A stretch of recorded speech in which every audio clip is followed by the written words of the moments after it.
এরই মধ্যে ঢাকা থেকে চাঁদপুরের পথে রওনা দিয়েছে প্রধানমন্ত্রী তারেক রহমান। 22 বছর পর তিনি আসছেন চাঁদপুরে। চাঁদপুরে আজ তিনি দুটি জায়গায় খাল খনন কর্মসূচি উদ্বোধন করবেন। এরপরই তার যে নির্বাচনী ইশতেহারে ছিল ফ্যামিলি কার্ড, সেই ফ্যামিলি কার্ডের উদ্বোধন শেষে তিনি জেলা বিএনপির সাথে মতবিনিময় করে চাঁদপুর সফর শেষ করে ঢাকার উদ্দেশ্যে রওনা দিবেন। প্রধানমন্ত্রীর আগমনকে ঘিরে চাঁদপুরে দলীয় নেতাকর্মী সহ সাধারণ মানুষের মাঝে উৎসবের আমেজ বইছে।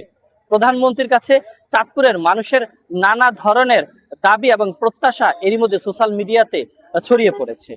প্রধানমন্ত্রী আসছেন, চাঁদপুরবাসী নানা প্রত্যাশা করছেন। হয়তো আর 1 থেকে 1.5 ঘন্টা পরেই চাঁদপুর সদর উপজেলা চান্দন শাহ মাহমুদপুর ইউনিয়নের গোসেরহাটের এই জায়গাতে প্রধানমন্ত্রী আসবেন এবং এখানে তিনি খাল খনন কর্মসূচি উদ্বোধন করবেন। এবং প্রধানমন্ত্রীর আগমনকে ঘিরে সাধারণ মানুষের পাশাপাশি নেতাকর্মীদের ঢল নামতে শুরু করেছে। আমরা দেখেছি দলে দলে মিছিল নিয়ে এই জায়গাতে আসছেন স্থানীয় নেতাকর্মীরা এবং প্রচুর সাধারণ মানুষ কিন্তু আসছে প্রধানমন্ত্রী তারেক রহমানকে এক নজর দেখার জন্য।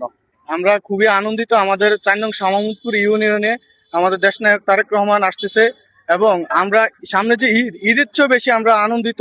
এবং আমাদের এখানে খাল খনন উদ্বোধন করবেন দেশনায়ক তারেক রহমান এবং আমাদের চাঁদপুরে ফ্যামিলি কার্ড উদ্বোধন করবেন।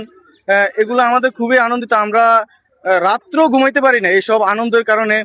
আমরা সবাই এই জায়গায় আমরা অবস্থান করেছি। প্রধানমন্ত্রী চাঁদপুরে আসতেছে নির্বাচনের পরে 6ষ্ঠ নির্বাচনের সফরে আমাদের চাঁদপুরে। আমাদের থেকে অনেক আনন্দ এবং চাঁদপুরবাসীর গর্ব যে প্রধানমন্ত্রী নির্বাচনের পরে যে চাঁদপুরবাসী প্রধানমন্ত্রীকে দেখতে পাবে, এটা আমরা কল্পনা করতে পারি নাই। উনি চাঁদপুরবাসীর জন্য দীর্ঘ প্রতীক্ষার ফলন এবং ইপিজেড এবং শিক্ষা প্রতিষ্ঠান এবং উন্নয়নমূলক কাজের ঘোষণা দিবেন এই চাঁদপুরবাসীকে।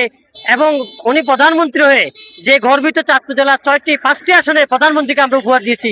ইনশাল্লাহ আগামী দিন ইনশাল্লাহ তারেকদের হাতকে শক্তিশালী করার জন্য আমরা এই চাঁদপুরবাসীর পক্ষ থেকে তাকে অভিনন্দন জানানো হবে। হ্যাঁ, আলহামদুলিল্লাহ, আমাদের চাঁদপুরে ইলিশের শহর চাঁদপুরে প্রধানমন্ত্রী শুভাগমন উপলক্ষে আমাদের অত্যন্ত আনন্দের বিষয় যে আজকে আমাদের প্রধানমন্ত্রী আমাদের চাঁদপুর 3 আসনের শেখ ফরিদ আহমদের মানিকের দূরদর্শী চিন্তা চেতনার ভিত্তিতে আমাদের প্রধানমন্ত্রী আমাদের চাঁদপুরে আজকে আসবে, আমাদেরকে ধন্য করবে। এই আসলে চাঁদপুরের মানুষ সবাই খুব আনন্দিত, উৎফুল্ল। আমরা ব্যক্তিগতভাবে আমার একটা সংগঠন বাংলাদেশ জাতীয়তাবাদী রিক্সা ভ্যান অটো চালক দলের পক্ষ থেকে মাননীয় প্রধানমন্ত্রীকে শুভেচ্ছা ও অভিনন্দন।